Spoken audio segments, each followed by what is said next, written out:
Assalamualaikum warahmatullahi wabarakatuh. Saya Diah Novitasari dan Indah Rismawati dari kelas 12 MIA 3 akan menjelaskan materi gametogenesis, yaitu tentang proses atau tahapan spermatogenesis dan oogenesis, perbedaan serta persamaannya. Selamat menyaksikan.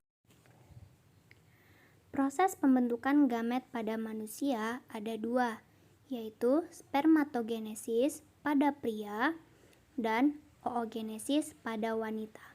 Spermatogenesis itu terjadi di testes, yaitu di modelnya seperti ini.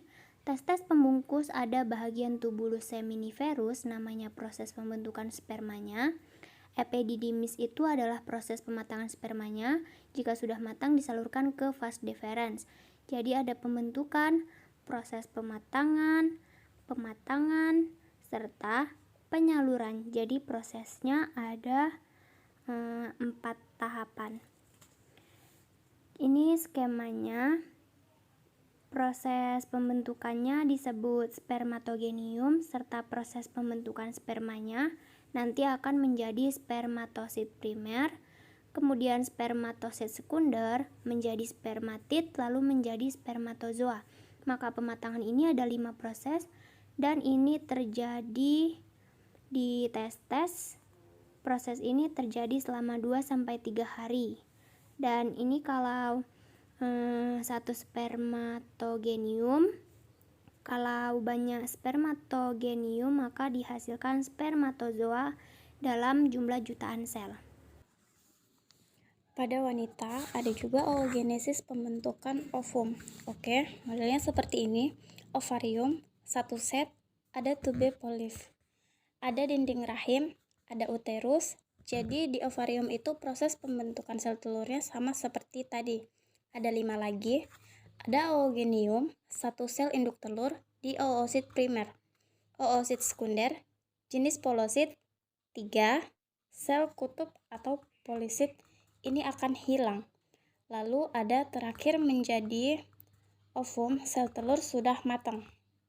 Dan dia akan dikeluarkan dari ovarium dalam saluran disebut tubuh Pavlovi yang akan bertemu dengan sel sperma dalam suatu perkawinan.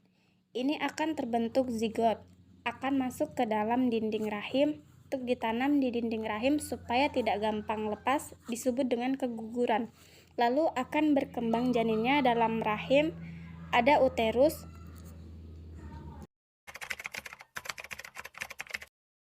Perbedaan spermatogenesis dan oogenesis. Spermatogenesis terjadi pada pria atau jantan, sedangkan oogenesis terjadi pada wanita atau betina.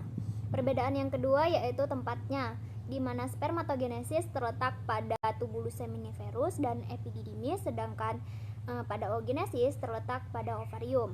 Perbedaan yang ketiga yaitu hasilnya, di mana spermatogenesis menghasilkan gamet motley, 4 spermatozoa fungsional, sedangkan pada oogenesis menghasilkan gamet non-motley, 1 ovum fungsional, dan 3 badan polar.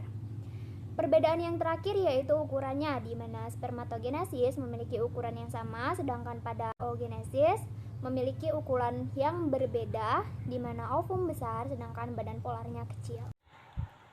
Persamaan spermatogenesis dan oogenesis. Yang pertama, spermatogenesis dan oogenesis sama-sama mengalami pembelahan mitosis sebagai pembelahan yang pertama. Yang kedua, hasil dari pembelahan mitosis sama-sama bersifat diploid. Yang ketiga, spermatogenesis dan oogenesis sama-sama mengalami pembelahan mitosis sebagai pembelahan kedua. Keempat, hasil dari pembelahan meiosis sama-sama bersifat haploid. Kelima, spermatogenesis dan oogenesis bertujuan untuk menghasilkan gamet.